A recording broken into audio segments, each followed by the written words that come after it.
दिल से, जिस भाव से, जिस स्नेह से आप इस कथा को स्वीकार करेंगे, उस भाव से ये कथा आपके भीतर पहुंचकर आपका कल्याण करेगी। 24,000 श्लोक हैं शिव महापुराण के अंतर्गत, करोड़ों करोड़ों शब्द हैं शिव महापुराण के अंतर्गत। अब उन शब्दों में से आपको क्या शब्द अपने जीवन में उतारना, क्या अपने जीवन में ले सकते हो, वो लेने का प्रयास करो।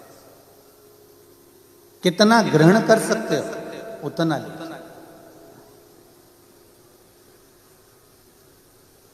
अपने पास में वंडे बाबा बैठे हुए हैं, इनका जीवन और इनका चरित्र भी हमको सीखने को देता है कि पृथ्वी पर कहीं पर भी इनका कोई झोपड़ा नहीं, इनका कोई आश्रम नहीं, इनका कोई घर नहीं और इनकी कोई बस्ती नहीं।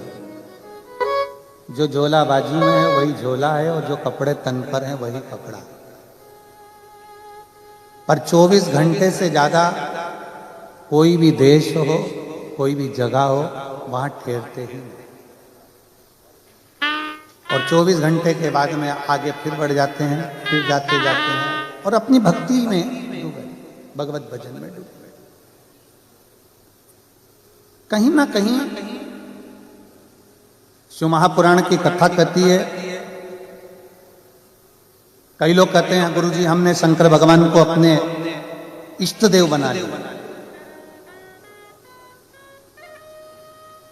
गुरुजी हमने शिव जी को अपना इष्ट देव बनाया।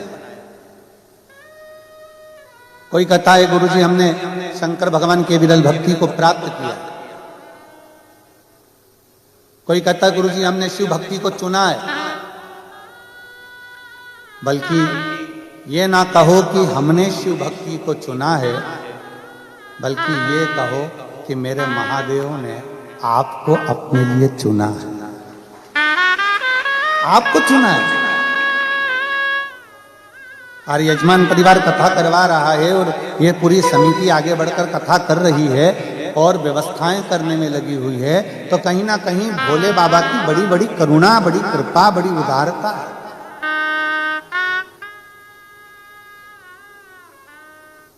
ना जाने कौन सा पुण्य, कौन सा हमारा किया गया एक लोटा जल, हमारा पुण्य हमारे सम्मुख में आया, जो हम आप यहां बैठकर कथा का लाभ ले रहे हैं।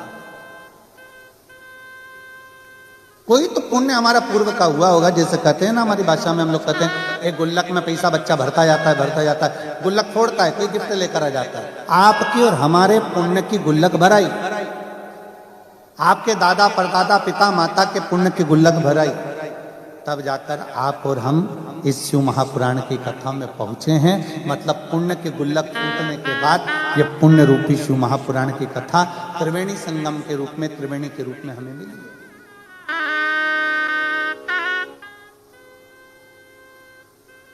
और पूरा विश्व इस कथा को आस्था चैनल के माध्यम से देख रहा है, पूरा विश्व।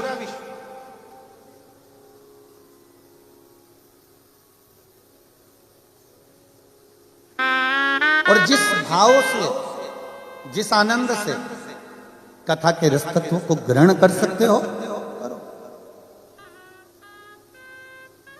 शंकर भगवान पर चढ़ाया गया एक लोटा जल कभी खाली नहीं जाता। हमको तो उम्मीद ही नहीं थी कि यहां पर भी पत्र आएंगे, पर बाबा ने यहां पर भी पत्र भेज दिए पढ़ने के लिए कि ये पत्र आए हैं और दुबई वासियों के आए। महाराज जी हमें उम्मीद नहीं थी, हमने सोचा भारत की भूमि पर इतने पत्र आते हैं, अब दुबई में किसको फुर्सत है पत्र लिखने की।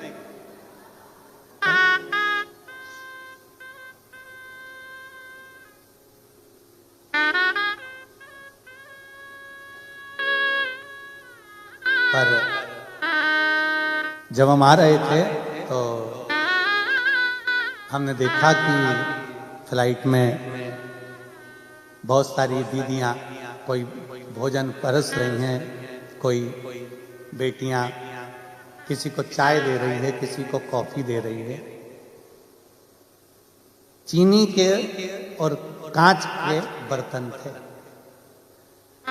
हमने मन में विचार करा, भारत से चलने वाली फ्लाइट में सारा भोजन चीनी और कांच में दो मना नहीं है, पर चाय और कॉफी और जूस मट्टी के कुल्हड़ में दो, क्योंकि जाते जाते भी कम से कम हमारे भारत की मिट्टी को चूमते हुए तो जाओगे। भारतीय अगर जाएगा तो कम से कम भारत की मिट्टी को चूमता चूमता तो जाएगा।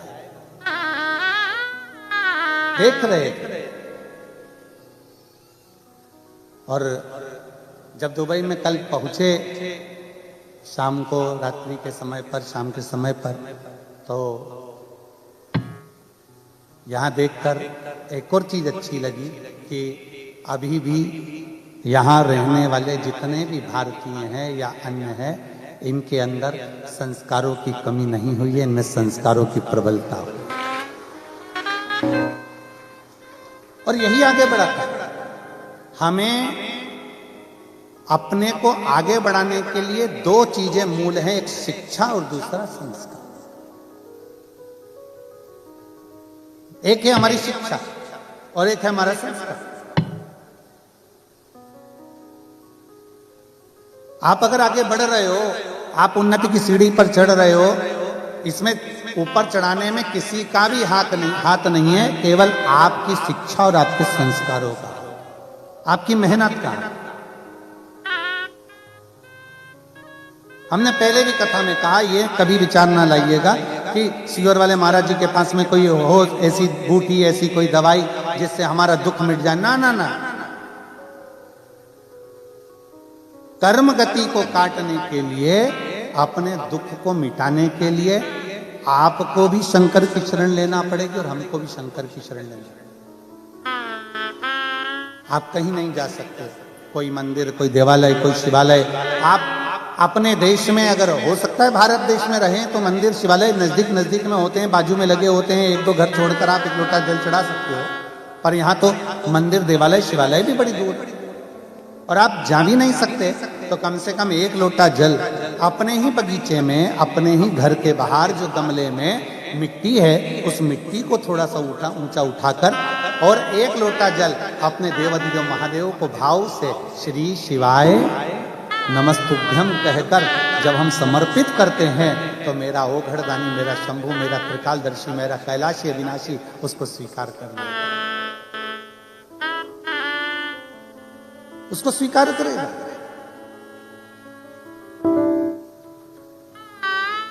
जरूरी नहीं कि आप मंदिर में पहुंचेंगे तो ही भगवान स्वीकार करेगा।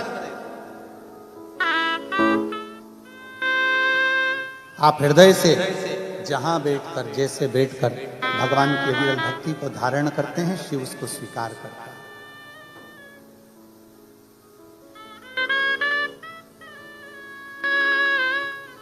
महाराज जी यहाँ भारत से आई हुई वो निधि बेटी बैठी हुई है, जो बनारस की काशी जी की पूर्व कथा की भी यजमान थी, और अभी जो कथा हुई थी सतुआ बाबा जी कराए थे, उसमें भी यजमान पद इस बेटी ने ग्रहण किया। और बच्चों के संस्कार देखकर, आज हम कल शाम को जब आए और आज भी हमने जब देखा बाहर, आप सभी के शिक्षा और संस्कार को देखकर मैं आपको नमन करता हूं, आपके संस्कार को और आपकी शिक्षा को। साधुता है, बहुत बहुत साधु। केवल दो चीजें, एक शिक्षा और दूसरा संस्कार। आप कितने आगे बढ़ेंगे, कहां तक जाएंगे, आपकी कड़ी मेहनत, आपका अध्ययन, आपकी शिक्षा और परिवार में एक माता पिता के जो संस्कार होते हैं, एक माता पिता की जो सभ्यता और संस्कार अपने बच्चों को दिए जाते हैं, वो श्रेष्ठता। कल हम जिन यजमान परिवार के यहाँ रुकना हुआ, वहाँ देख रहे थे उनके बहुओं को, बच्चों को, कि सब दीप मालिका लगाकर और भगवान की इतनी सुंदर आराधना में, पूजन में और स्वागत में लगे हुए थे कि उसको देखकर बड़ा अच्छा लगा। यही हमारी शिक्षा, यही हमारे संस्कार। और झलकना चाहिए अपने माता पिता ने हमको क्या दिया, हमारे माता पिता हमको क्या प्रदान करें, हमारे माता पिता ने हमको क्या दिया। ये यहां हमें झलकना चाहिए।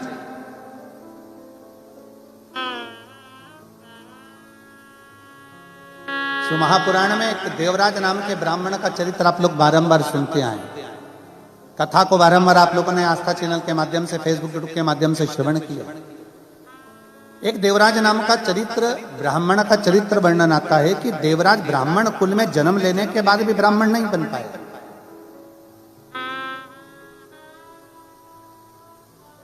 ब्राह्मण कुल में जन्म लेने के बाद भी ब्राह्मण तत्व उसके भीतर नहीं उतर पाया।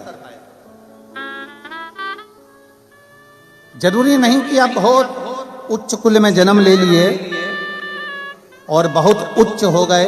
कई बार ऐसा होता है कि एक साधारण परिवार में जन्म लेने वाला व्यक्ति भी जब अपने संस्कारों में ढलता है, जब अच्छी शिक्षा में ढलता है, तो धीरे धीरे वो उन्नति की ओर बढ़ता चलेगा। दो शब्द हैं,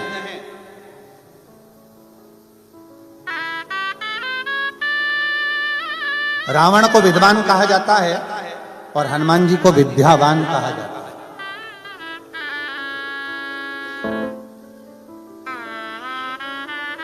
दो शब्द हैं, रावण को विद्वान कहा जा रहा है और हनुमान जी महाराज को विद्यावान कहा जा रहा है। हनुमान चालीसा के अंतर्गत आता है विद्यावान गुणी अति चातुर।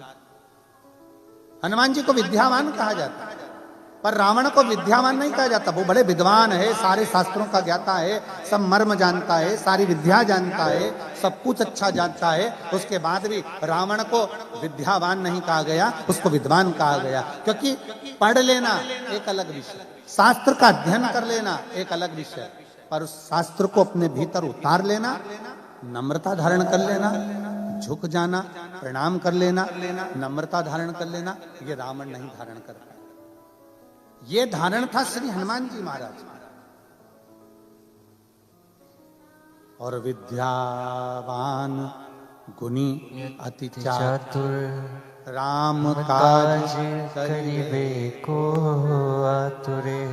हनुमान जी महाराज के भीतर विद्यावानता का चरित्र है कि जब हनुमान जी किसी से भी मिलते हैं, हनुमान जी कहीं पर भी जाते हैं, सबसे पहले हनुमान जी महाराज झुककर प्रणाम करते हैं, नमन करते हैं। एक बार तो ऐसा हुआ कि हनुमान जी महाराज जब राम जी से प्रथम बार मिलन करने के लिए गए, जब सुग्रीव ने भेजा पता करो कि दो वन में कोई मनुष्य आए हैं, घूम रहे हैं, हनुमान जी जब गए उनसे मिलने के लिए, ब्राह्मण का वेश था, संत का वेश था, और राम जी महाराज के चरणों को जाकर नमन करते हैं, प्रणाम करते हैं।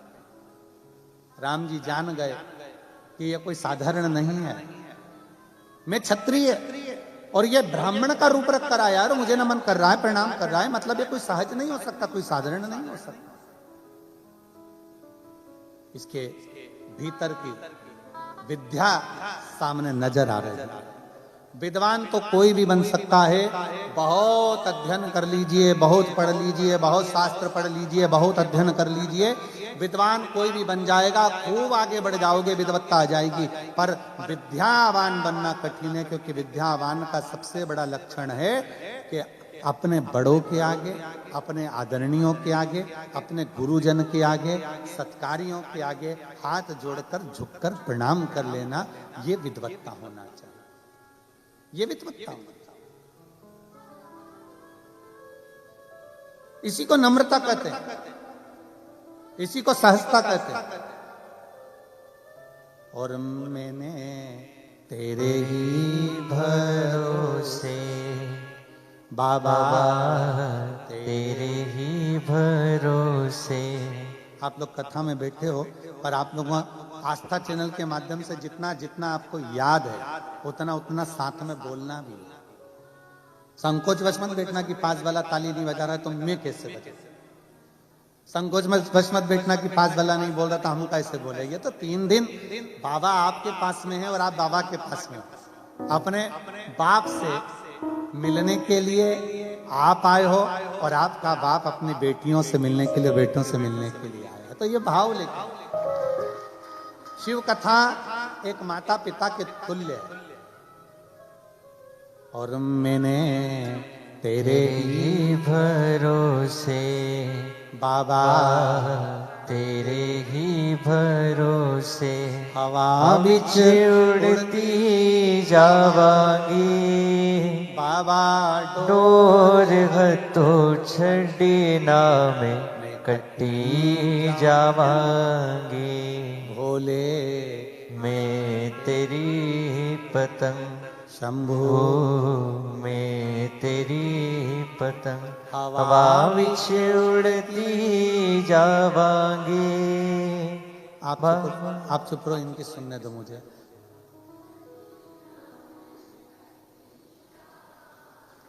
भोले तेरी शंभु में हवा बिच बाबा डोर हथो छड़ी नामे कटी। बस यही भाव, एक नम्रता का विषय। देवराज नाम का ब्राह्मण है, ब्राह्मण कुल में जन्म लेने के बाद भी ब्राह्मण तत्व धारण नहीं करते, उसके भीतर ब्राह्मण तत्व नहीं है, भटक रहा है। ब्राह्मण कुल में जन्म लेने के बाद भी चोरी कर रहा है, ब्राह्मण कुल में जन्म लेने के बाद भी निंदा कर रहा है, ब्राह्मण कुल में जन्म लेने के बाद भी कपट कर रहा है, ब्राह्मण कुल में जन्म लेने के बाद भी छल छिद्र में डूबा हुआ।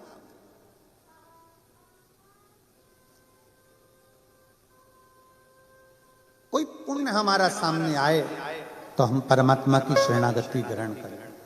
आप लोगों को मालूम होगा आज कितनी तारीख है? जम के बोलो जरा। 9। दिन कौन सा है? सोमवार। तिथि अष्टमी। कितनी किस्मत लेकर आए, तुम विचार कर लो। सोमवार की अष्टमी के दिन कथा सुनो।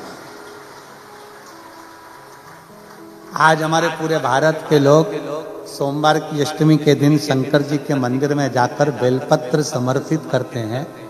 शिव कथा सुनने के लिए पूरा विश्व आज तरसता है कि कैसे भी शिव महापुराण की कथा मिल जाए। और आज दुबई वालों के भाग्य खुल गए जो सोमवार की अष्टमी के दिन 9 तारीख को शिव पुराण मिल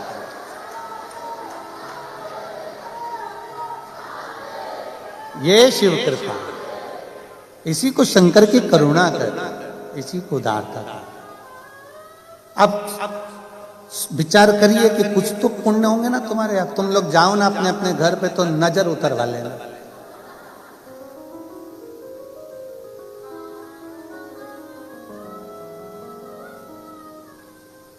कोई तो पुण्य है और बड़ा प्रबल पुण्य है।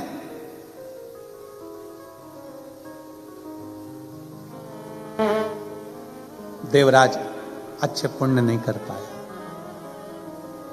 पर देवराज ने भले अच्छे पुण्य ना करे हों, पर देवराज की जो माता थी वो शिव के मंदिर रोज जाती थी। कोई भी व्रत करो, कोई भी आराधना करो, कोई भी तप करो, कोई भी साधना करो, कोई भी मंत्र जाप करो, उसका फल मिलेगा कि नहीं मिलेगा हमको नहीं मालूम। पर शिव महापुराण की विद्येश्वर संहिता कहती है कि शंकर के मंदिर की अगर देहली भी चढ़ गए, या शिव महापुराण की साक्षी में पहुंच गए, या शिव महापुराण की कथा सुनकर कोई निकल कर जा रहा है, उसके मात्र मुख का दर्शन हो जाए तो समझ लेना कि आपके सारे पाप नष्ट हो गए और आप परमात्मा की शरणागति ग्रहण कर रहे हैं। कितनी बड़ी बात लिखी है कि अगर मान लो गर्भस्थ कोई नारी है, गर्भस्थ कोई जीव है, हमारे दादा परदादा, हमारी दादी परदादी, नानी और नानी की भी कोई नानी, आदि शास्त्र कहता है कि कोई पुराण कोई शास्त्र 7 पीढ़ियों को उतारता है। महाराज जी शिव महापुराण की कथा कहती है, उज्जैन की ऋणमुक्तेश्वर मंदिर में पत्थरों पर अंकित लिखा हुआ है शिव महापुराण का लेख, कि केवल एक शिव महापुराण ऐसी है जो 7 पीढ़ी नहीं तारती है। शिव महापुराण ऐसी है जो 71 पीढ़ी को पार उतार देती है। महाराज 71 पीढ़ी को पार उतारती है। दादी का पक्ष, नानी का पक्ष, जो बेटा सुन रहा है उसके माँ बाप, उसके दादा दादी, और जो बेटी सुन रही है उसके माँ बाप, उसके दादा दादी और उसके नाना नानी, दोनों पक्ष चलते। दोनों पक्ष चल रहे।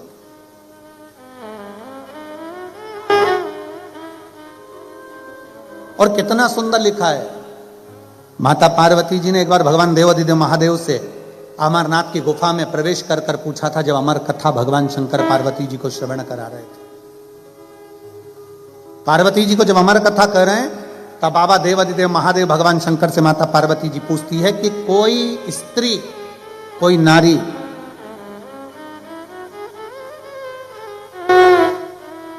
अगर कोई स्त्री, कोई नारी, कोई व्रत, कोई साधना, कोई उपास करती है, तो उसका फल उसके पति को, उसके बच्चों को प्राप्त होता है, स्त्री को प्राप्त होता है। क्या कोई ऐसी आराधना है, क्या कोई ऐसी पूजन है, कोई ऐसी आराधना है कि पति को तो फल मिले, पिता को फल मिले, पर साथ में उसके मायके के परिवार वालों को भी उसका फल प्राप्त हो? ऐसी कोई आराधना है क्या देवाधिदेव महादेव? भगवान शंकर कहते हैं पार्वती केवल एक है, जो भूलवश भी मेरे नाम का उच्चारण कर लेता है या मुझ पर एक लोटा जल समर्पित कर देता है, उसका पुण्य बेटी के ससुराल को भी और उसके मायके को भी पार लगा देता है। ऐसी शिव महापुराण की कथा, ऐसी शंकर की कथा है।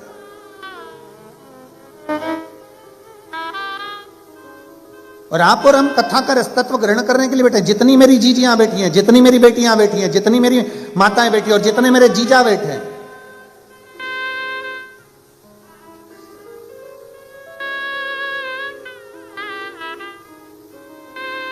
जरा विचार करिएगा किस भाव से आप कथा सुन रहे हैं सोमवार की अष्टमी के दिन।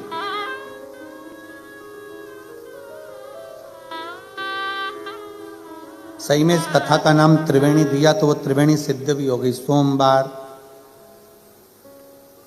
अष्टमी और शिव पुराण, तीनों को मिला दो तो त्रिवेणी ही होगी। कुछ पुण्य आपके और हमारे रहे होंगे। एक बेटी ने पत्र में लिखा है,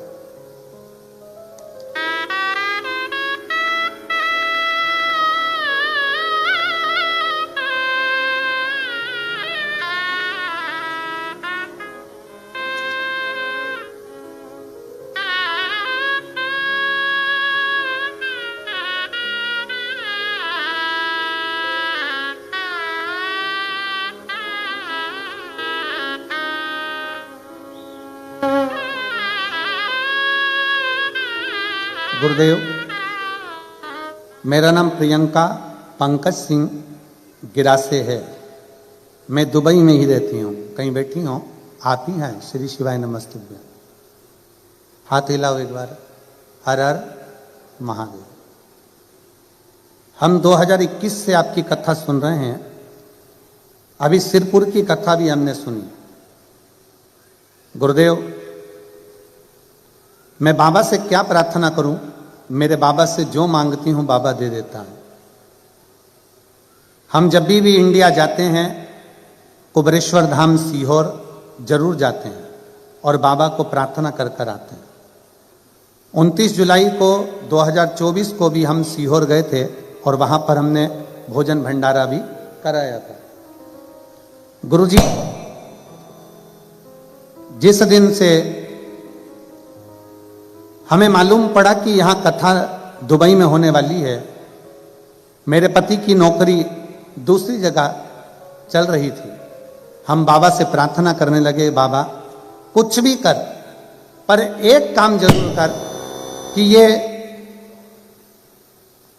एक काम जरूर कर कि जब ये दुबई की कथा रहे तो हम 3 दिन 9 से 11 दिसंबर तक यूएई में ही हम ड्यूटी दें और वहीं पर हम कथा भी सुने।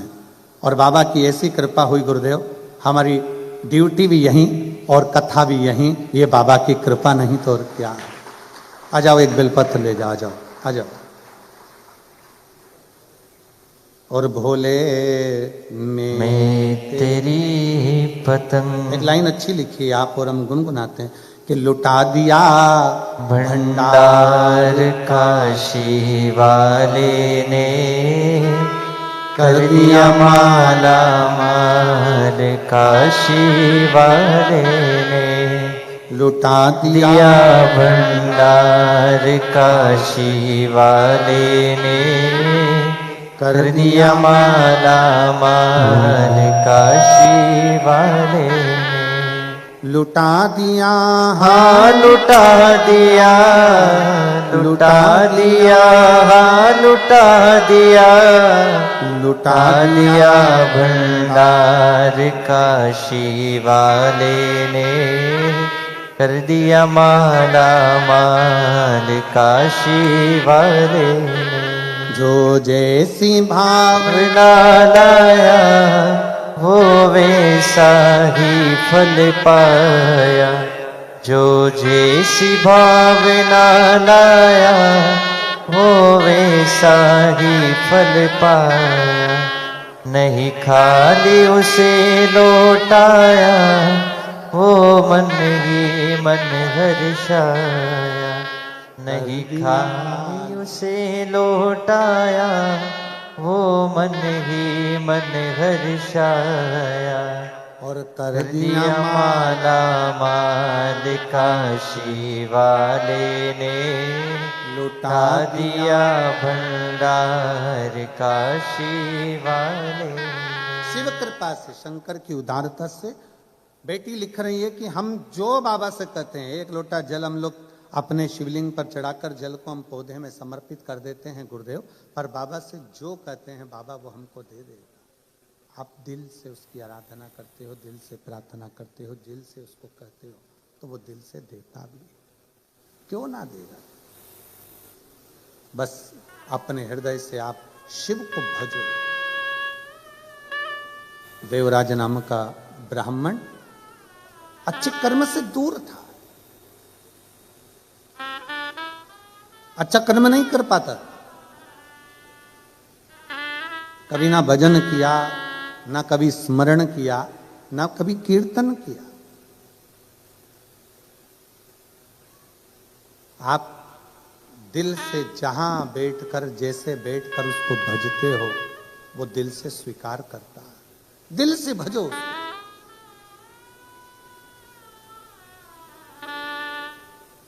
देवराज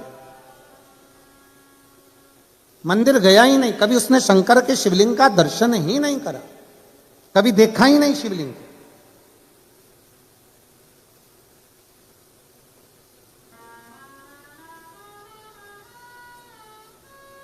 देवराज की पत्नी, बच्चे, कुटुंब, कबीला सब है, पर संगत का एक ऐसा असर पड़ गया कि देवराज एक वैश्या का संग पकड़ गया और उस स्त्री ने कह दिया, सुनो देवराज, मुझे एक स्वर्ण हार चाहिए।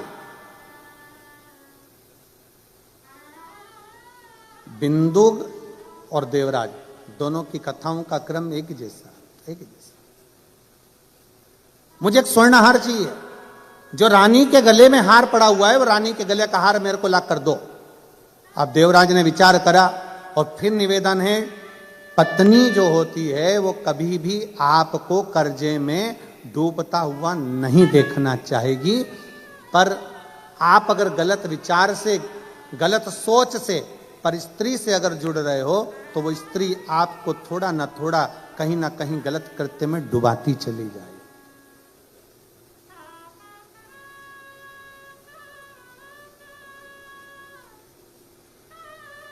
वो डुबाती चली जाए। इस दुबई की एक बात बहुत अच्छी है महाराज कि यहाँ अगर आप रोड पर कहीं थूक नहीं सकते, रोड पर कहीं सिगरेट, तंबाकू, बीड़ी कुछ आप पी नहीं सकते, मदिरा आदि भी रोड पर कहीं पी नहीं सकते। और हम तो कहते हैं ऐसा होना चाहिए अपने भारत में भी।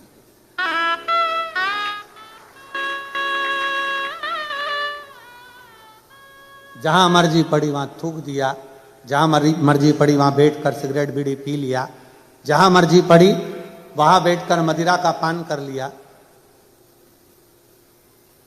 दुबई की यूएई की ये बात सबसे अच्छी है कि कहीं ना कहीं व्यसन को, क्राइम को कोई गलत सोच कर आता है, कोई गलत विचार कर आता है, तो कम से कम इस भूमि पर इन चीजों पर कंट्रोल करा गया है,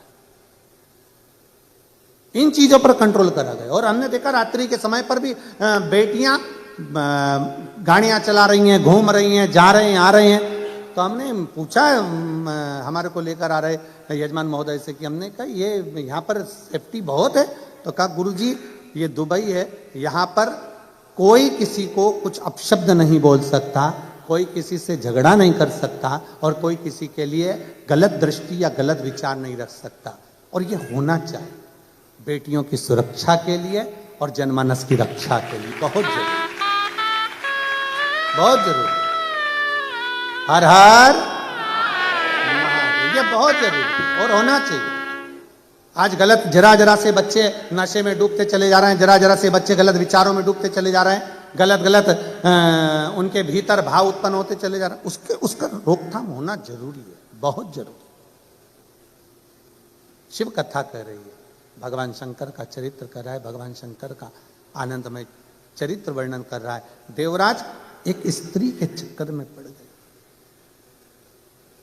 देवराज एक स्त्री के चक्कर में पड़ गए और उस स्त्री ने देवराज से कह दिया कि मुझे जो रानी के गले में हार पड़ा हुआ है, जो रानी के गले में हार है, वो हार मुझे ला कर दो। अब देवराज विचार करा कि वो हार लाकर दूं तो दूं कैसे, चोरी ही करना पड़ेगी।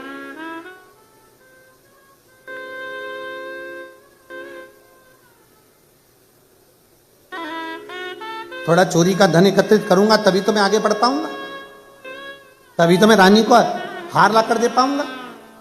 अब स्त्री ने जिद पकड़ ली, मुझे तो रानी के गले का हार चाहिए तो चाहिए, तुम लाकर दो और अभी लाकर।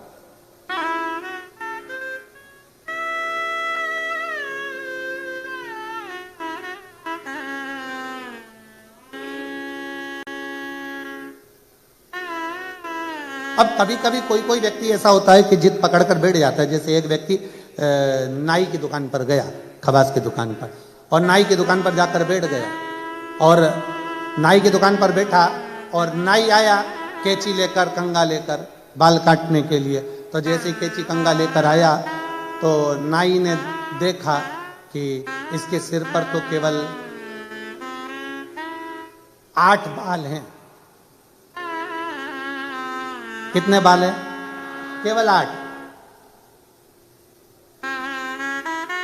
अब नाई को आ गई गुस्सा कि ये मेरी हंसी उड़ाने आया मेरी दुकान पर, जब इसके बाल थे ही नहीं तो मेरे पास आया काहे को।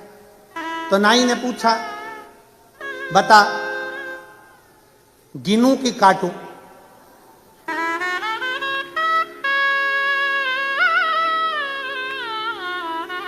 अब नाई पूछ रहा है, बता जल्दी से, गिनूं कि काटूं?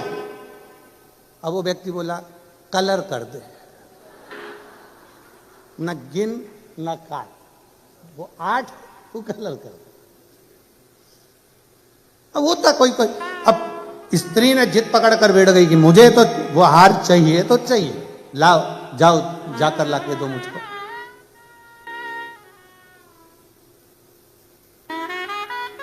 अभी की अभी जाओ और मुझे हार ला कर दो। अब कभी कभी कोई जिद्दी हो जाता है, कोई उल्टी सोच रख लेता है, कोई गलत विचार रख लेता है, सब चीज चलता रहता है जीवन में। एक हमारा सुंदर चरित्र आता है श्रीमद् भागवत कथा में कि आत्मदेव की जो पत्नी थी धुंधली, वो भी उल्टे विचार की थी, गलत सोचती, गलत विचार रखती, बिल्कुल उल्टा विचार रखती। कभी कभी हो जाता है ऐसा, गलत विचार रख लेते, उल्टा सोच रख लेते।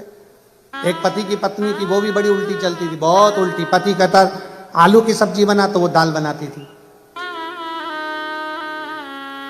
पति कहता मक्का की रोटी बना तो गेहूं की रोटी बनाती थी, पति कहता पीली साड़ी पहन तो वो नीली पहनती। बड़ी पति बड़ा दुखी था, सालों निकल गए, पति के 40 साल शादी में निकल गए। आखिरी में एक दिन पति बड़ा दुखी हो गया। और कभी कभी ऐसा नहीं है कि जिंदगी में टेंशन नहीं आता।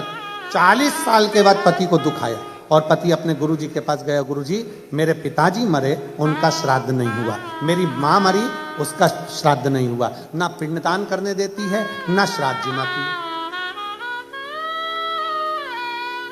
मैं मेरी पत्नी से बड़ा दुखी हूं। मैं मेरी पत्नी से बड़ा दुखी हूं।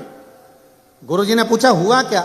जब मैं पिंडदान का बोलता हूं, वो कहती है तुम्हारे बाप कौन सा अच्छा काम करके गए जो उनका पिंडदान करा जाए? करने नहीं देती। अब तुम बताओ कि मैं क्या करूं? गुरुजी ने कहा एक काम कर, तू उल्टा चल। अब पति ने पूछा मैं उल्टा कैसे चलूं? कह देना श्राद्ध आए हैं, पिताजी का श्राद्ध नहीं करेंगे। हर चीज में तू उल्टा चल। उसने कहा ठीक है, चल के देखता हूं। आज घर पर गया और पत्नी को आवाज लगा कर गया, सुनो कल पिताजी का श्राद्ध है पर अपन नहीं करेंगे। पत्नी जूड़ा कसती आई, कैसे नहीं करेंगे? तुम्हारे 10-20 पिताजी थे, जरूर करेंगे। पति इतना खुश हो गया, जिंदगी में पहली बार सीधी चली। अब उसको क्या मालूम था कि खुद उल्टा चला। अब गुरुजी ने बोला था जो काम करना उल्टा उल्टा चलना। उसने कहा सुनो पिताजी का, अब तू बोल रही है कि श्राद्ध खिलाना है तो कर देंगे, मना नहीं है, पर अपन गुलाब जामुन नहीं बनाएंगे, भजिए नहीं बनाएंगे, खीर नहीं बनाएंगे। इतने में पत्नी बोली कैसे नहीं बनाएंगे, सब बनाएंगे। फिर पति ने कहा अच्छा बना भी लेंगे ठीक है, पर अपने पंडित जी को भोजन करने नहीं बुलाएंगे। पत्नी बोली कैसे नहीं बुलाएंगे, बुलाएंगे और दक्षिणा भी देंगे। अब तो पति खुश हो गए, एकदम बढ़िया, मेरी पत्नी सही हो गई। पंडित जी आ गए।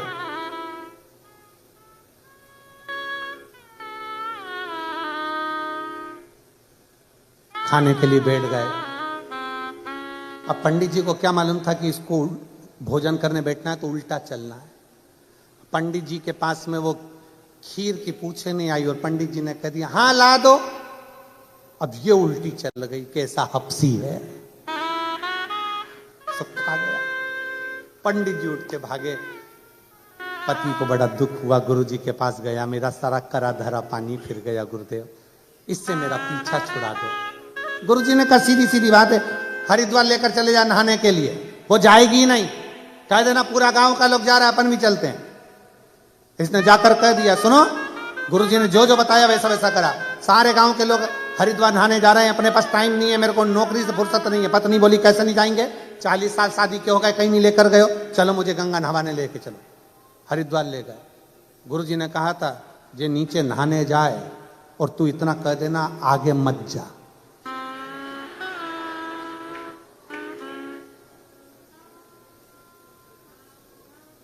ये गंगा नहाने जाए और तू कह देना आगे मत जा। और ये नहाने के लिए नीचे गई गंगा जी में, और पति चिल्ला कर बोला आगे मत जाना। पत्नी की बोली जाऊंगी जा। और जो आगे गई और गंगा जी में बह गई। इसने जेब में से नारियल निकाल के गंगा जी में छोड़ने वाला था, इतनी देर में इसने देखा कि पत्नी ने गंगा जी की चेन पकड़ी, बच गई। और गुरुजी ने कहा था जब चेन पकड़ ले तो कह देना जम के पकड़। और इसने चेन पकड़ी और उसने कहा जम के पकड़, इसने कहा नहीं पकड़ न जा। जो छोड़ी पानी में बह गई। अब पति जेब में से नारियल निकाल के गंगा मैया ले जाए इसको, गंगा मैया ले जाए इसको, गंगा मैया ले जाए। ऐसी जिद किस काम की महाराज? भगवान देवाधिदेव महादेव शिव का चरित्र कह रहा है। भगवान शंकर की पावन कथा कर रही है। देवराज गलत व्यसन में गलत जगह पर डूब गए।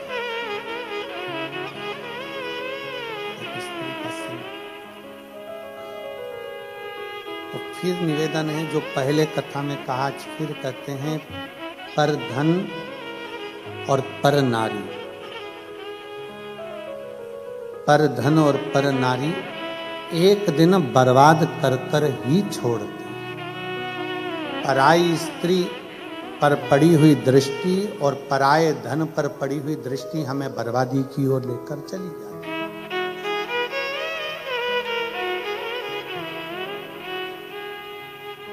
पर धन और पर नारी हमें गलत मार्ग की ओर लेकर ही जाएंगे। और एक दिन डुबा कर ही मानेंगे, निश्चित है। शिव कथा कर रहे, शिव महापुराण का चरित्र कर,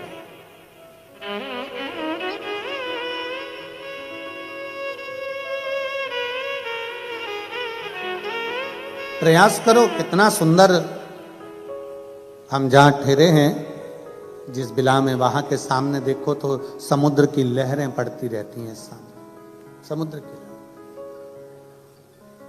कितना सुंदर ज्ञान है।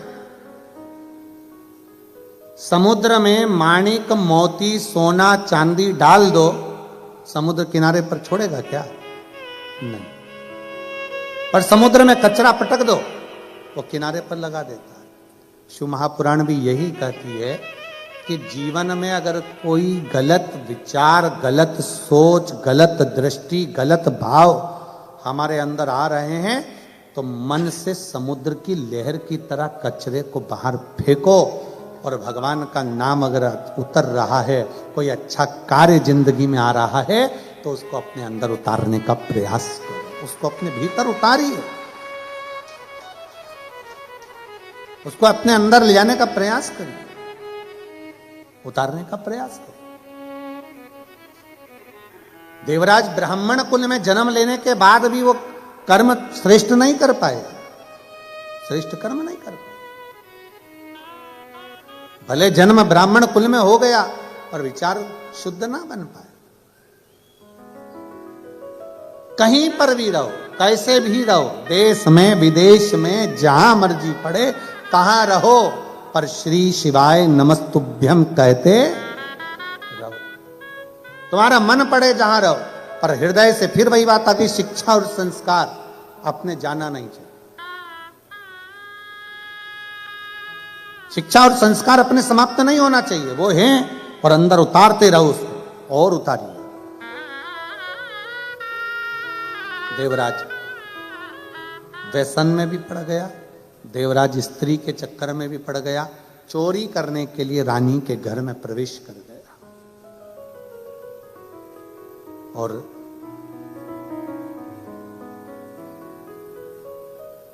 चोरी करने के लिए जब रानी के घर में प्रवेश करे, रानी का हार चाहिए था चोरी करने के लिए, जब अंदर गया, हार चुरा कर लेकर जब भागा, राजा को सूचना मिल गई कि रानी का हार कोई चुरा कर भागा है, पीछे पीछे पीछे पीछे दूतों को लगा दिया, पीछे पीछे दूतों को लगा दिया। चोरी का हार लेकर कहां जाता, कहीं छुपने का स्थान नहीं मिला। एक शिवालय था, शंकर जी का मंदिर, उसको लगा ये टूटा फूटा मंदिर है, शिवालय है, उसके अंदर प्रवेश कर गए।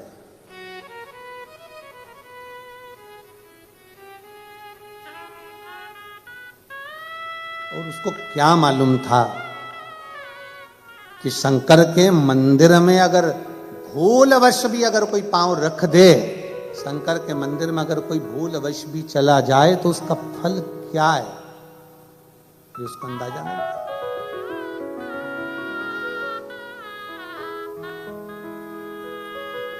प्रवेश कर गया, शिव कथा का स्मरण चल रहा था।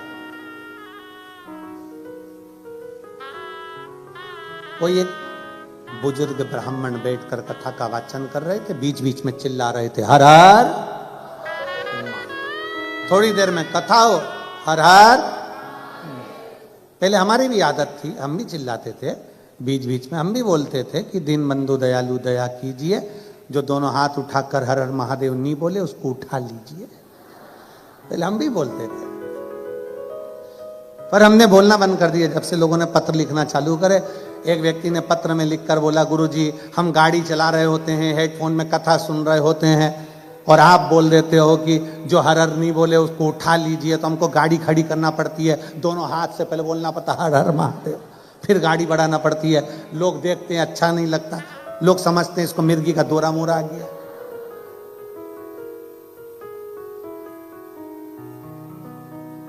इसलिए हमने ये सब बोलना धीरे धीरे बंद कर, अब बोलना बंद कर। अब ज्यादा तेज तेज हम हर हर महादेव ही नहीं बुलवाते, क्योंकि पास में कोई बेचारी सो रही है जबकि में, और तुम इतनी तेज चिल्ला दिए तो एकदम उसको सदमा लग जाता, उठ कर हो गया।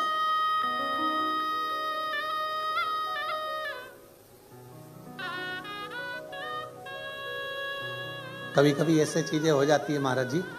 एक डॉक्टर साहब हैं इंदौर के, उनका केस एक जज साहब के पास में चल रहा है। अब वो जज साहब जब उनकी फाइल आती है वो तारीख पर तारीख दे जाते। अब एक बार जज साहब पड़ गए बीमार, उन्हीं डॉक्टर के पास आ गए। हमने कहा क्या हो गया? कहले उनको अटैक आया। तो हमने कहा तुम भी तारीख दे दो, तुम भी तारीख दो। हो सकता है क्या? नहीं, जज तारीख देख सकता है पर डॉक्टर क्यों? क्योंकि डॉक्टर शंकर का एक रूप होता है, उसका कार्य है दरवाजे पर अगर कोई आया है तो उसके प्राणों को बचाना, उसके प्राणों की रक्षा करना, ये डॉक्टर का कार्य है। शंकर का कार्य क्या है? सारे देवता मिलकर जो कार्य नहीं करते वो मेरा देव अधिदेव महादेव करता है। अकाल मृत्यु वो मरे जो काम करे चंडाल कर, काल उसका क्या बिगाड़े जो भक्त हो महाकाल का। शिव का कार्य है क्या? जो भटक रहा है, अटक रहा है, कहीं छूट रहा है, उसको पकड़कर अपने पास में लेकर आना।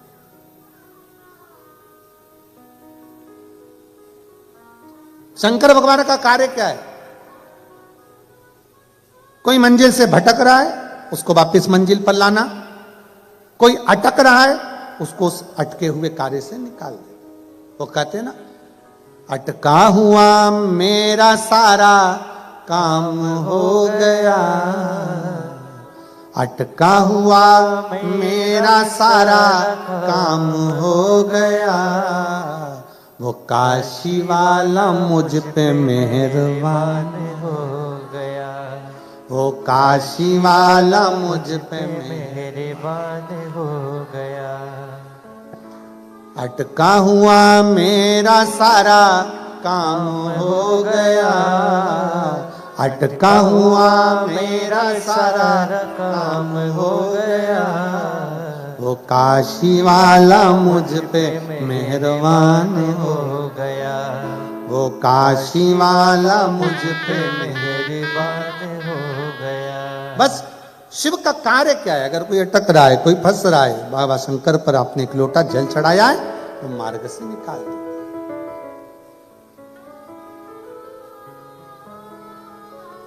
अभी वो जीजी आई थी, वो कह रही थी गुरुजी मंदिर के अंदर जाकर लोटा भर के जल चढ़ा नहीं सकते, इसलिए हम घर में ही मट्टी का शिवलिंग का निर्माण कर कर बाबा को एक लोटा जल चढ़ा देते हैं और बाबा हमारे जल को स्वीकार कर कर हमारा कार्य कर देता है। यही प्रेरणा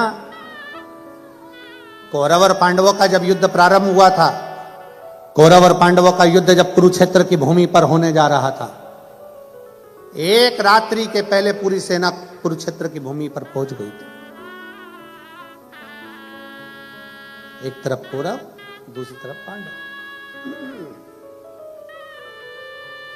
दोनों तरफ। भगवान कृष्ण ने देखा कौरव और पांडवों का युद्ध होने वाला है, रात्रि के समय पर मेरा द्वारकानाथ, मेरा द्वारकाधीश पांडवों के कक्ष में पहुंच गए। सारे पांडवों को एक जगह एकत्रित कर लिया, सारे पांडवों को एक जगह एकत्रित करा और एकत्रित कर कर कहा, पांडवों, अर्जुन, युधिष्ठिर, नकुल, सहदेव, भीम, सुनो, सामने योद्धा हैं और बड़े बड़े शूरवीर योद्धा हैं, और मैं जानती हूं कि तुम भी, भगवान कृष्ण कहते हैं मैं जानता हूं कि तुम भी साधारण नहीं हो, तुम भी बड़े शूरवीर योद्धा हो। उधर भी वीर योद्धा हैं, तुम भी वीर योद्धा हो, तुम दोनों का युद्ध हो चलेगा, उस युद्ध में तुम जीत सकते हो। सामने जो वीर योद्धा हैं उनसे युद्ध लड़ोगे, उस युद्ध में तुम जीत जाओगे। पर अर्जुन, कौरवों की सेना में योद्धाओं के अलावा कुछ संत, कुछ साधु, कुछ सन्यासी, कुछ तपस्वी, कुछ व्रती, जिन्होंने जिंदगी भर तप और बल इकट्ठा करा है, गुरु द्रोणाचार्य जैसे, अक्रूर जैसे, ना जाने कितने कितने भरे पड़े हुए हैं। इतना उनका तप बले, इतना तप बले कि तुम्हारे बाणों के आगे उनके तपबल का कुछ नहीं बिगड़ सकता। उनकी ओर से 33 कोटि देवता भी युद्ध करने के लिए कुरुक्षेत्र में होंगे।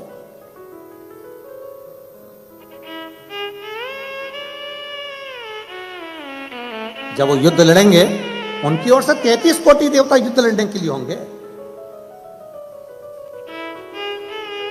अर्जुन ने पूछा तो फिर करना क्या है? आप जो बोल दोगे हम वो कर लेंगे। भगवान कृष्ण ने कहा, अर्जुन एक काम करो, कल से युद्ध प्रारंभ होगा, तुम एक पार्थिव शिवलिंग का निर्माण करो। और पार्थिव शिवलिंग का निर्माण करना, फिर निवेदन है, पार्थिव शिवलिंग का निर्माण जरूरी नहीं है कि घर के अंदर आकर करो। तुम्हारे घर के बाहर जो गमला लगा है, उस गमले में आपने शिवलिंग की मिट्टी को थोड़ा सा उठाया और वहीं पर निर्माण कर कर घर में से एक लोटा जल भर के लाकर उसी पर चढ़ा दिया, दूसरा लोटा जल लाकर उसका विसर्जन कर दिया। वही मिट्टी, वही गमला, वहीं पर विसर्जन, उसी स्थान पर, एक ही जगह।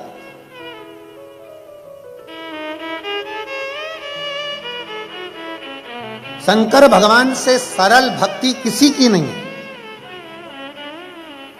अन्य देवताओं को लड्डू पेड़ा चाहिए, जलेबी, कचौड़ी, भजिया, 756 भोग लगाना पड़ते हैं। शंकर भगवान को कौन सा 56 भोग लगता है? कुछ नहीं। अन्य देवताओं को बहुत सारा श्रृंगार चाहिए, शंकर भगवान को कोई श्रृंगार की जरूरत नहीं। वो तो खुद ही सुंदर है। कर्पूर गौरम करुणावतारम, स्वयं सुंदर। दुनिया के देवताओं के लिए हजारों लाखों दीप जलाना पड़ते हैं। शंकर भगवान को दीपक लगाओ तो ठीक, ना लगाओ तो ठीक, वो देखते ही नहीं, क्योंकि उनके सिर पे पहले से ही चंद्रमा बैठा हुआ है। उनको क्या करना? जिसके खुद के जनरेटर है उसको लाइट से क्या मतलब? आए तो ठीक है, ना आए तो ठीक है।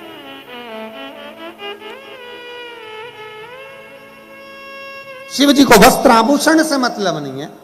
शंकर भगवान के गले में सांप पड़ा है, बिच्छू पड़ा है, मृग चर्म पहने हुए हैं, साला दुशाला लपेटे हुए हैं, और तन पर राख भस्म लपेटी पड़ी हुई है। उन्हें कोई मतलब नहीं कि तुम क्या लगा रहे हो, क्या दे रहे हो, क्या प्रदान कर रहे हो, क्या कर रहे हो, उन्हें कोई मतलब नहीं। तो शंकर शंकर, वो घड़ी है, तपस्वी तपस्वी, उसको कोई मतलब नहीं,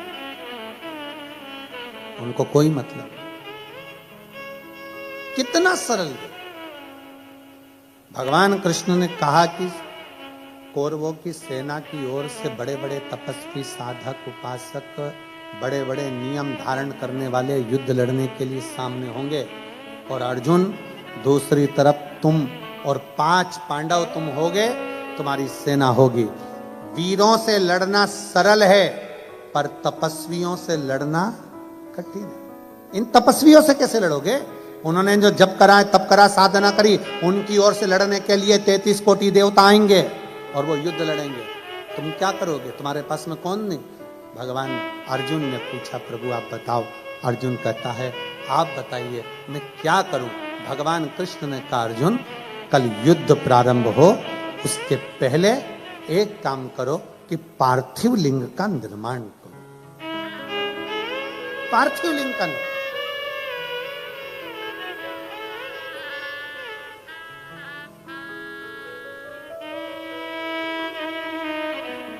पार्थिव लिंग का निर्माण करने वाला कभी खाली नहीं जा सकता। एक पत्र है,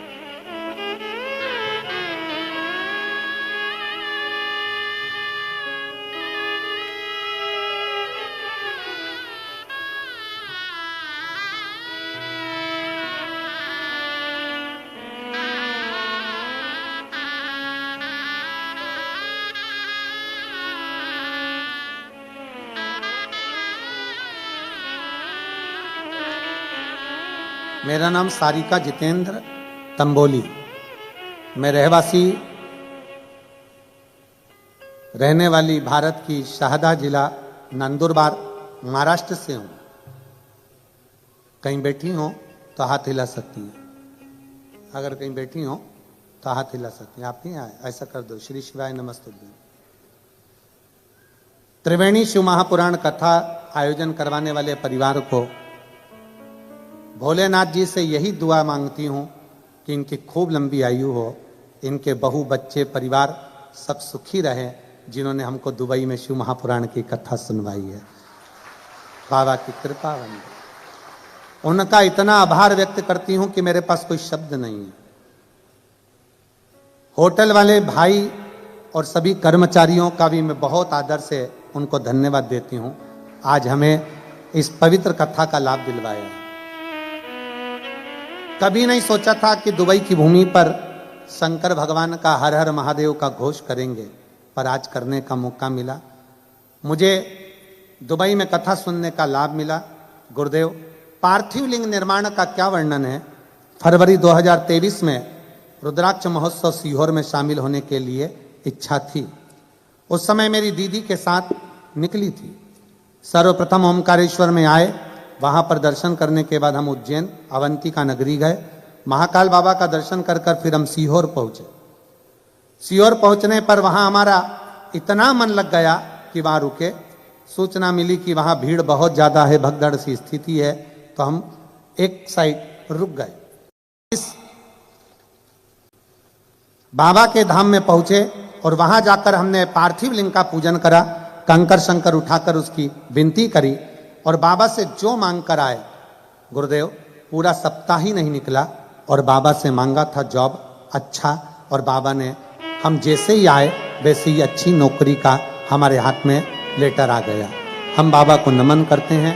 मैं हर रोज सुबह बाबा को एक लोटा जल चढ़ाती हूँ और बाबा से रोज प्रार्थना करती थी, बाबा कोई तो ऐसा भेज दे दुबई में जो शिव महापुराण की कथा करवा ले।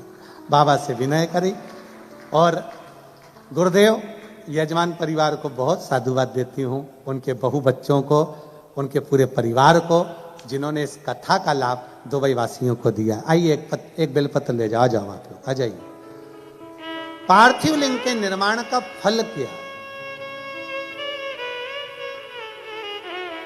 हम क्या मांगते हैं बाबा से? हम शिव से जो कहते हैं, हम शंकर भगवान से जो प्रार्थना करते हैं, हमारा बाबा वो स्वीकार करता है, स्वीकार करता है। और हम तो कहेंगे, यजमान परिवार से भी कहेंगे और आप सबसे कहेंगे, अगर बाबा आपको इतना देना तो जिंदगी में ऐसा सत्कर्म करते रहना चाहिए। बाबा अगर इस लायक बनाए आपको, ऐसा सत्कर्म करते रहे।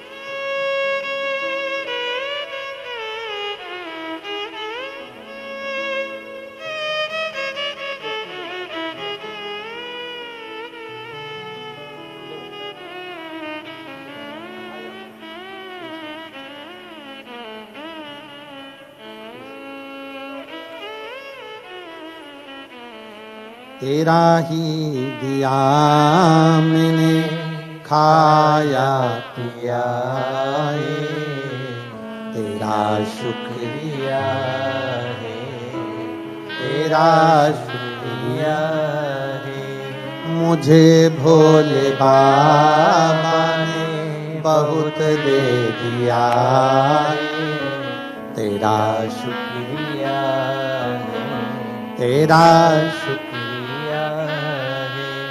ये जायदाद दी है, औलाद दी है, ये जायदाद दी है, औलाद दी है। मुसीबत में हर वक्त इमदाद दी है, मुसीबत में हर वक्त इमदाद दी है। तेरा ही दिया मैंने खाया पिया है, तेरा ही दिया मैंने खाया पिया है, तेरा शुक्रिया है। तेरा शुक्रिया है। मुझे भोले बाबा बाबा ने बहुत दे दिया रे, तेरा शुक्रिया है, तेरा शुक्रिया। बस उसको साधुता देते हैं। शुक्राना और मुस्कुराना दोनों जरूरी है। धन्यवाद देते रहो और जिंदगी में मुस्कुराते रहो। धन्यवाद भी दो और मुस्कुराओ भी। ऐसा भगोड़े जैसा मुंह लेकर कभी मत रहो। भगोड़े जैसा कई लोगों की आदत रहती है, पार्टी में भी जाएंगे तो ऐसे रहेंगे जैसे मुसद्दी लाल मुंह उतरा हुआ है। इतने टेंशन में दिखेंगे कि लगता है पार्टी में आए का इतना प्रसन्न।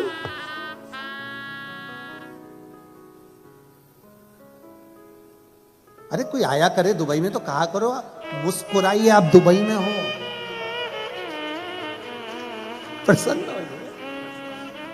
अब हम कहे आपको मुस्कुराइए, आप शिव पुराण में हो, है? ये प्रसन्नता होना चाहिए। ऐसे भाई राम पल्लू वल्लू लेकर ऐसे देता है।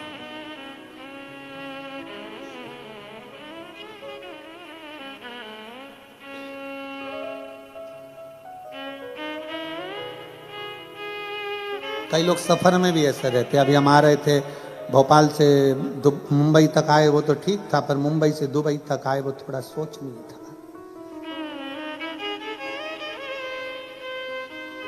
बैठी थे एक भाई, 3 बार बेचारी जीजी आई पूछने के लिए जीजा से कि हम क्या लाएं तुम्हारे लिए। 3 बार जीजी आई और जीजा से पूछा हम तुम्हारे लिए क्या लाएं। महाराज जी वो जीजा एक जैसा ही था, टाई भी पहना था, कोट भी पहना।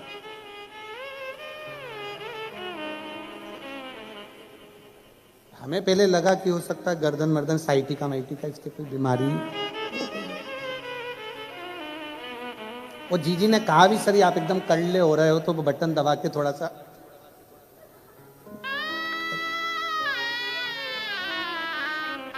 पूरा मुंबई से दुबई आ गया, वो एक जैसा ही था, एक जैसा ही।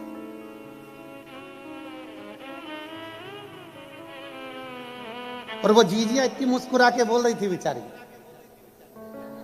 वो जीजिया पर उसके चेहरे पर मुस्कुरा। अरे मुस्कुराइए, जुआ कभी मुस्कुराता है? झिंगुर, चींटी, कीड़ा, इल्ली, काकरोच, कुत्ता मुस्कुराएगा? मुस्कुराहट तो केवल मेरे भोले बाबा ने मनुष्य को दी है कि मुस्कुराए। मुस्कुराहट केवल मनुष्य को दी, बाकी किसी को नहीं, किसी को भी। कभी मच्छर को पकड़ के कहना मुस्कुरा, मुस्कुराए, मुस्कुरा नहीं। मुस्कुराहट केवल मनुष्य को दी। शिव कथा कर रही है, भगवान शंकर का चरित्र कराए। भगवान कृष्ण ने कह दिया अर्जुन जाओ और एक पार्थिव शिवलिंग का पूजन करो, पार्थिव शिवलिंग का निर्माण करो। पार्थिव लिंग का निर्माण करिए।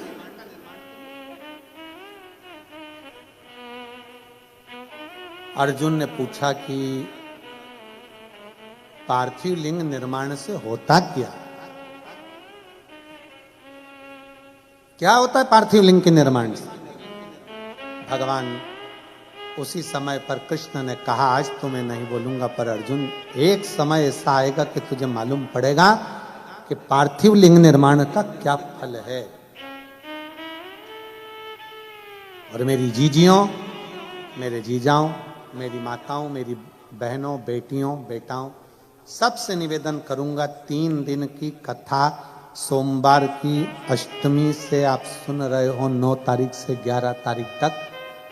11 तारीख को ये कथा विराम हो जाएगी। उसके बाद में आप 3 महीने के अंदर हमें सीहोर में लेटर लिखकर जरूर बताना कि तुमने जो पंडाल में बैठकर मांगा वो बाबा ने दिया कि नहीं दिया, बताना जरूर। आप बैठे हो कथा में, कथा श्रवण कर रहे हो, दिल से भाव से कथा सुनने के लिए आए हो, बाबा ने दिया ना दिया, क्या मांगा आपने, ये आपके ऊपर निर्भर कर। और खाली ना जाता कोई दर से तुम्हारे, खाली न जाता कोई दर से तुम्हारे, मैं भी खड़ी हूँ नन्ही बाहें पसारे, अपने हृदय से लगा लो गिरा जा रहा हूँ, उठा लो भोले अपने दर से, अब तो न टालो, गिरी जा रही हूँ, उठा लो।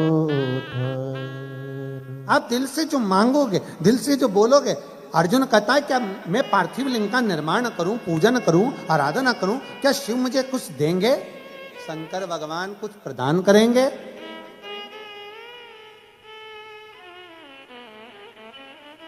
भगवान कृष्ण कहते हैं देवता देते हैं पल्ला झाड़ कर, महादेव देता है छप्पर। उसके खजाने में कोई कमी है ही नहीं। क्या कमी होगी उसके खजाने में, जरा विचार करिए।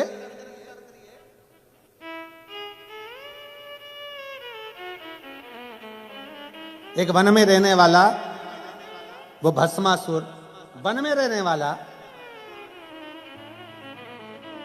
अपनी पत्नी से पूछता है बाबा महादेव को प्रसन्न करने के लिए क्या करना पड़ेगा, क्या करना पड़ेगा? शंकर भगवान इतनी जल्दी राजी होने वाले नहीं, इतनी जल्दी राजी होने वाले नहीं। काय से राजी होंगे? घोर तप करा, घोर तप, इतना तप करा उस भस्मासुर ने। शंकर भगवान प्रकट होकर मांगे तुझे क्या चाहिए मांग। उसने कहा बस कुछ नहीं चाहिए, आप मुझे अपने चरणों की कोई थोड़ी सी सेवा बता दो जिससे मुझे रोज आपका दर्शन होता रहे। शिव जी ने कहा ठीक है, मैं चंदन वंदन कुछ नहीं लगवाता, मेरे को भस्म प्रिय है, तू मुझे रोज राख ला, भस्म ला और मेरे शरीर पर चढ़ा के जा, तेरे को भस्म की ड्यूटी दी आज। ठीक है। अब पत्नी रोज पति से पूछती कहाँ जा रहे हो, तो क्या भस्म लेके शंकर जी के पास जाना है। रोज भस्म ले जाता, शिव जी को चढ़ा देता, रोज ले जाता, रोज चढ़ा देता, रोज ले जाता, रोज चढ़ा देता। अब 3 दिन से मुर्दे ही नहीं आए, किसी का अंतिम संस्कार ही नहीं, फैक्ट्री बंद, भस्म कहां से आएगी? अब कोई मरे तो भस्म है, भस्म कहां से आएगी? 4 दिन हो गए, पत्नी ने पूछा क्या बात है, तुम खाना वाना नहीं खा रहे हो, भोजन नहीं कर रहे हो? कोई मर नहीं रहा। अरे तो तुम्हें मरने से क्या दिक्कत है? क्या मरे तो जले, जले तो भस्म बने, और भस्म बने तो शिव जी को चढ़े। अब कोई मरने को तैयार नहीं।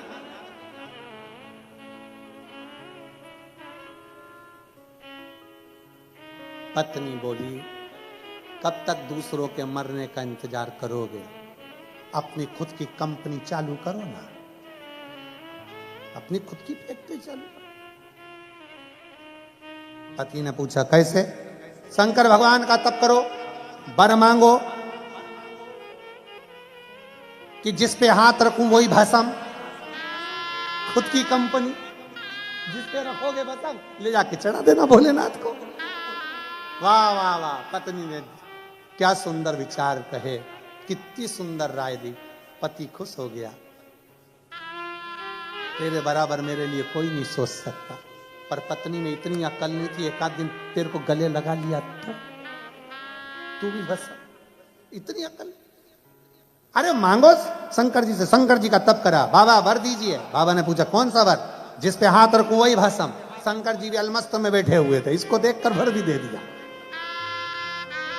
अपने स्थान पर बैठकर भगवान शिव जी से अपने मन के भाव बड़े भाव से बाबा से कहेंगे, दिल से प्रार्थना करें, सब हृदय से बाबा को पुकारें।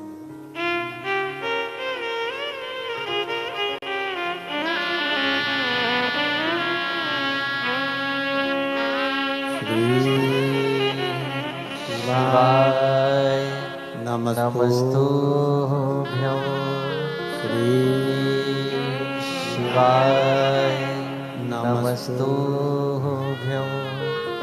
श्री शिवाय नमस्तुभ्यं श्री शिवाय नमस्तुभ्यं श्री शिवाय नमस्तुभ्यं।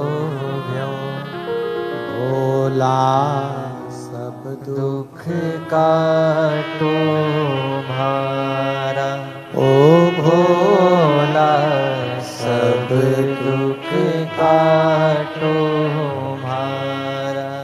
शिव शंकर जपूं तेरी माला, भोले बाबा जपूं तेरी माला।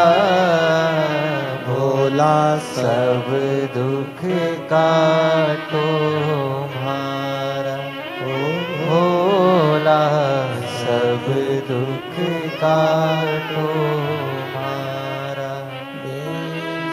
हे मंगल मंगलकारी वेश, हे मंगल मंगलकारी निवासी हमारा, निवासी हमारा। ओ भोला सब दुख काटो भारा, ओ भोला सब दुख काटो भारा। भगवान शिव की कथा कहते हैं, भगवान का चरित्र कहना, शिव महापुराण की कथा वर्णन करना। अर्जुन, तुम शिवलिंग का निर्माण तो करो, शंकर का शिवलिंग बनाओ, तो तुम्हें खुद मालूम पड़ेगा कि शंकर के शिवलिंग का बल क्या है। और मेरा संपूर्ण दुबई वासियों से यही निवेदन है, आप शिवालय जाएं ना जाएं, आप मंदिर जाएं ना जाएं, अपने घर में शंकर के शिवलिंग का निर्माण कर कर उसका पूजन। ज्यादा साहित्य नहीं है हमारे पास चढ़ाने के लिए, कोई सामग्री नहीं है, तो एक लोटा जल सारी समस्या का, एक लोटा जल बस। बाबा को ज्यादा दिखावा नहीं चाहिए।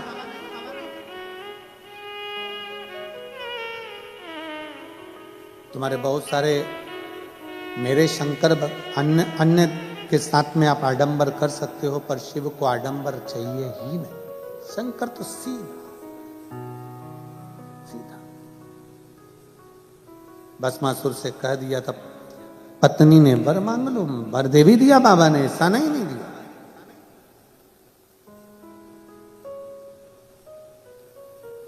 वर लेकर आ भी गया था भस्मासुर। पत्नी से कह दिया, मुझे वर मिल गया, मैं जिस पे हाथ रखूंगा वो भस्म हो जाए।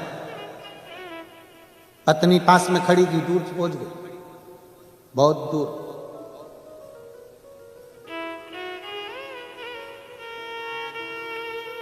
बहुत दूर। अब पत्नी को लगा कि ये तो मुझे मार के पीछा छोड़े, हाथ रख दिया और मैं निपट गई। वो विक्रम बेताल की कथा जैसा हाल था, तू बोला और मैं चला, अब करूं क्या।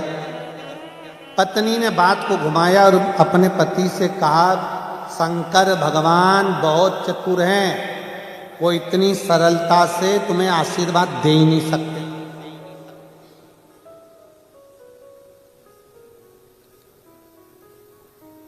नहीं, शिव जी ऐसा कर ही नहीं सकते, उन्होंने तो मुझे वर दिया।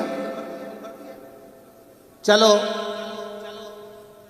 अगर शंकर भगवान ने सही में तुम्हें वर दिया है तो तुम शंकर जी पे हाथ रख के बता।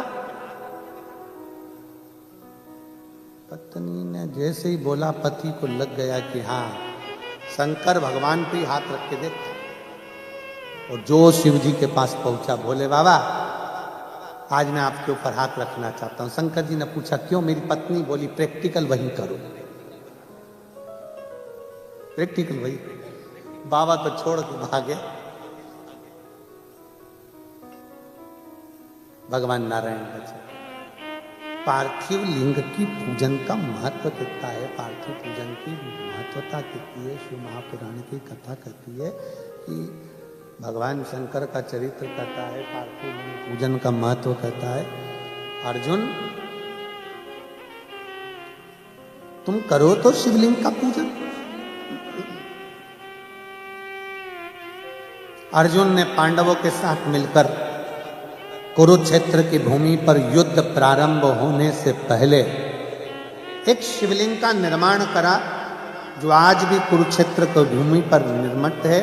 एक स्थान पर शंकर के शिवलिंग का निर्माण करा, जिसको स्थानेश्वर शिव महापुरुष भगवान शंकर का चरित्र कहते हैं। स्थानेश्वर शिवलिंग का, स्थानेश्वर महादेव का कुरुक्षेत्र की भूमि पर विराजमान, कुरुक्षेत्र की भूमि पर विराजित। बोले स्थानेश्वर महादेव की जय। स्थानेश्वर महादेव कुरुक्षेत्र की भूमि पर विराज। अर्जुन शंकर भगवान पर जल चढ़ाता, पांडव जल चढ़ाते और चले जाते युद्ध के मैदान में। खूब युद्ध हो। भगवान कृष्ण ने किसके लिए शिवलिंग का निर्माण करवाया था?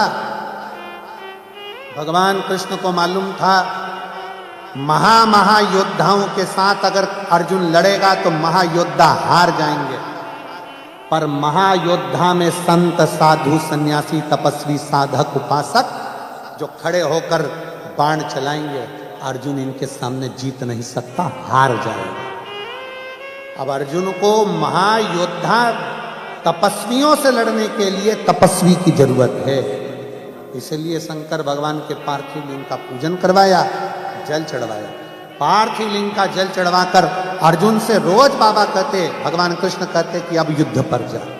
जल चढ़ाया युद्ध पर चलेगा, जल चढ़ाया युद्ध पर चलेगा। कुछ दिन निकले, थोड़े से दिन निकले और वेद व्यास जी वहां अर्जुन से मिलने के लिए आ गए पांडवों से।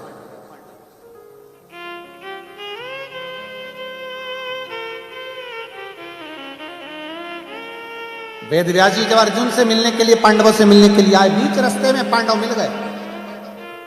आज युद्ध थमा हुआ था। पूछा,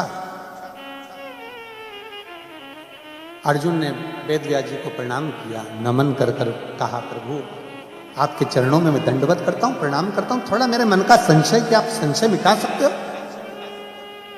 मेरे मन में थोड़ी सी संशय ताड़ी हुई है, वो संशय समाप्त कर सकते हो?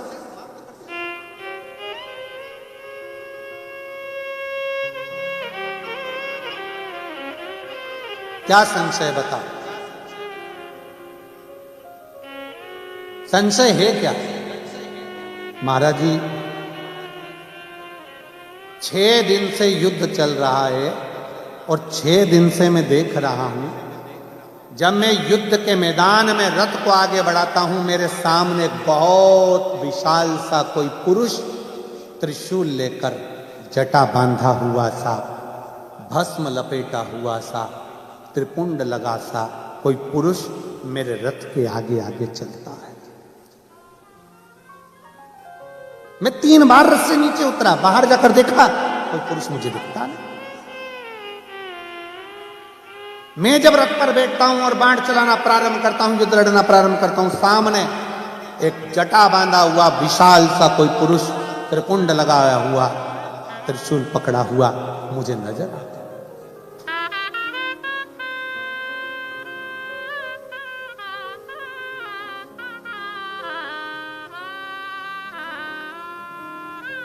समझ नहीं आता कौन है, कौन?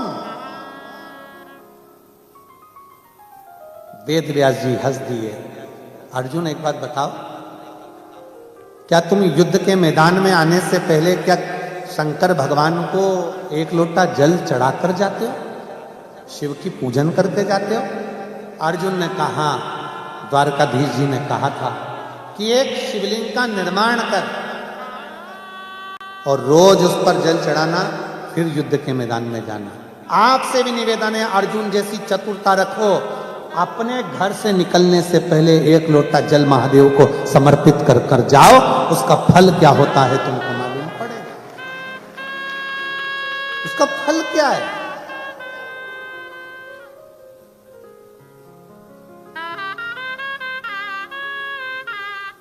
कोई लेट बनता है, कोई जल्दी बनता है, पर शिव को जल चढ़ाने वाला एक दिन सेठ जरूर बनता है। साधारण नहीं छोड़ता मेरा भोले बाबा। और अर्जुन, क्या तुम रोज शंकर को एक लोटा जल चढ़ाकर जाते हो? क्या शिव को एक लोटा जल समर्पित करते हो? अर्जुन कहते हैं, मेरे भगवान कृष्ण ने कहा था कन्हैया ने कि तुम इस पार्थिव शिवलिंग का निर्माण करो। शिवलिंग का निर्माण कर कर रोज शंकर जी को एक लोटा जल चढ़ाना और जल चढ़ाकर फिर युद्ध के मैदान में जाना। उस दिन से मैंने नियम ले लिया, शिव जी को एक लोटा जल चढ़ाकर फिर युद्ध के मैदान में जाना। आज भी कुरुक्षेत्र की भूमि पर स्थानेश्वर शिवलिंग विराजमान है, जो अर्जुन ने, पांडवों ने उसका निर्माण किया था। आज भी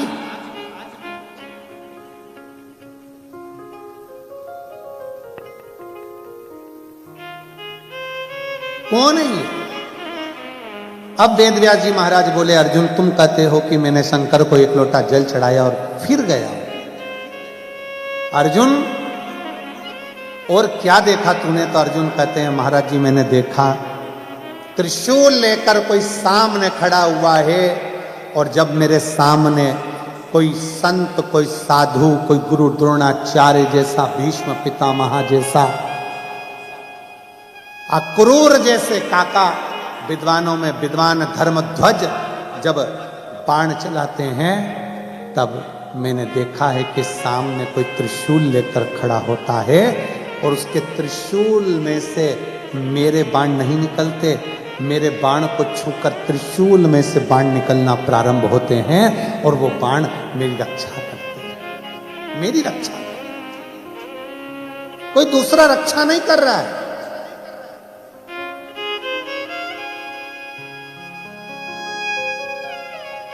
आप में से कितने लोग हैं जो शंकर जी को एक लोटा जल चढ़ाते? जरा हाथ उठाओ जरा। सब चढ़ाते हैं? रखो हाथ। बहुत बहुत साधुवाद है, धन्यवाद, बहुत बहुत साधुवाद है। हर हर महादेव, बहुत बहुत साधुवाद है। चढ़ाना चाहिए, प्रतिदिन चढ़ा। बीमार व्यक्ति आईसीयू में पड़ा रहता है, वेंटिलेटर पर पड़ा रहता है, परिवार वाले कमरे के बाहर होते हैं, कक्ष के बाहर, तुम्हारा पैसा भी कमरे के बाहर। जिस पलंग पे पड़े रहते हो वेंटिलेटर पे, उस पे नोट की गड्डियां रखी रहती है। अरे बोलो तो, इंडिया की करेंसी हो चाहे दुबई की करेंसी हो, सब बाहर, अकेला वेंटिलेटर पर पड़ा, अकेला, परिवार वाले बाहर, डॉक्टर बाहर निकाल देगा, चलो। अब इधर का नहीं मालूम हमको, हमारे तो भारत का हमको मालूम है कि वो वेंटिलेटर पे पड़े हुए व्यक्ति से कभी कभी मिलने देते हैं, तो एक आध दिन में एक आध बार चले जाओ, मिल लो, बाकी का बाहर निकाल देते हैं। यहाँ भी निकाल देते होंगे, कौन रखता है? बाहर निकल जाओ।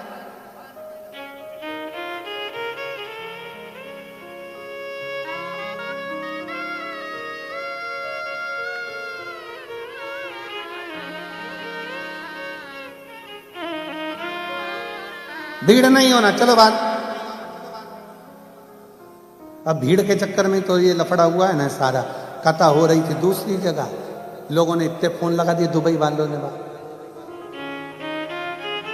इतने फोन लगा दिए वह होटल में कि उसने आधी रात को 1:30 बजे कैंसिल कर दी।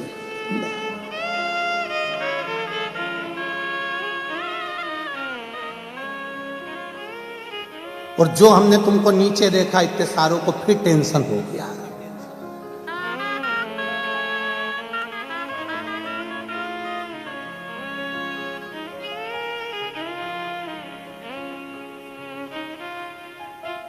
अब शिव कथा कह रही है कि शंकर है, पलंग पर अकेले पड़े रहोगे, पैसा दौलत, तुम्हारा ही पैसा तुम पर कितना खर्च करना है ये भी दूसरे सोचेंगे। कितने दिन वेंटिलेटर पर रखना है तुमसे थोड़ी ना पूछा जाएगा, तुम्हें तो होश ही नहीं रहेगा। पैसा तुम्हारा, अलमारी तुम्हारी, तिजोरी तुम्हारी, धन तुम्हारा, और परिवार वाले दूसरे। कितने दिन रखना है इनको आईसीयू में, कितने दिन वेंटिलेटर पर रखना है, दम दिख नहीं रही, फालतू पैसा लगाने से अच्छा निपट जा। पैसा तुम्हारा, धन तुम्हारा, सोचने वाले दूसरे।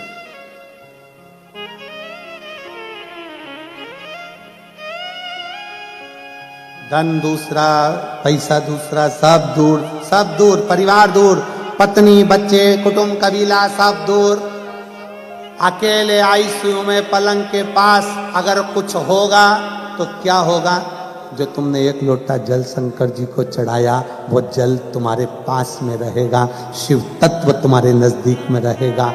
शंकर जब पास में होता है तब तो लोग फोन लगा कर कहते काका जी का एक्सीडेंट हो गया, जरा महामृत्युंजय के पाठ बिठा दो। महामृत्युंजय के पाठ का मतलब क्या? शंकर पास में आना चाहिए, शिव नजदीक। और जितना शिव का करीब में होगा, मेरे भोले बाबा जितने पास में होंगे, उतना जीवन एक आनंदमय होगा, उतना जीवन आनंद। शिव तत्व की प्राप्ति वेद व्यास जी ने कहा कोई दूसरा नहीं है। तुम जिस शंकर भगवान को एक लोटा जल चढ़ा कर जाते हो, वो देव अधिदेव महादेव तुम्हारी रक्षा करने के लिए तुम्हारे सामने खड़े रहते हैं, तुम्हारे सम्मुख में रहता है, कोई दूसरा नहीं। देवराज नाम का ब्राह्मण गलत काम कर कर शिव के मंदिर में चोरी का धन लेकर पहुंच गए। उनकी माता ने कोई जल चढ़ाया था, उसका प्रताप ये रहा कि देवराज नाम के ब्राह्मण के प्राण छूटने पर शंकर भगवान नंदी पर बिठा कर लेकर गए। एक बिंदु नाम का ब्राह्मण था, पानी में डूब के मर गया। 3 तरह से मरे हुए व्यक्ति का मोक्ष नहीं है, पानी में डूबकर मरे हुए का, सर्प के डसे से मरे हुए का, और स्त्री के हाथ से मरे हुए।